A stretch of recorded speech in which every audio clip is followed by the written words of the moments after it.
Companion planting for pest control. How can we use companion plants to repel pests from our garden? This is the first video in my research-based companion planting series, so don't forget to follow so you catch the other ones. When pests are looking for host plants, they use things like chemical signals, almost like scents, or visual cues to find them. It used to be thought that by planting strong smelling things between these host plants could sort of repel pests away, but now studies are showing it's more that they can disrupt those chemical signals that the pests are looking for, and sometimes even hide those visual cues. There's also a really cool theory called the appropriate-inappropriate landing theory, which says that pests will land on a host plant several times, sort of tasting it before they decide to lay eggs. When companion plants are planted between those host plants, the pests may land on them sometimes rather than the host plant, therefore disrupting the amount of appropriate landings they need. I'll start by saying that marigolds are not the best plant for this.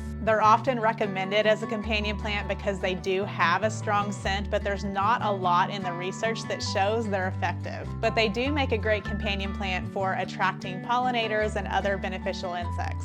Onions are a great companion plant for a lot of different vegetables in the garden. You've probably noticed that aphids don't usually bother onions, so plant onions around plants that aphids are attracted to. Basil is a great plant to put between tomatoes. It's been shown to help reduce thrips, armyworms, and hornworms. There's a great study from Iowa State University that showed companion planting zucchini and nasturtium helped reduce the number of squash bugs. Sage, dill, and chamomile have been shown to reduce the number of cabbage worms on cole crops like broccoli, cabbage, and cauliflower.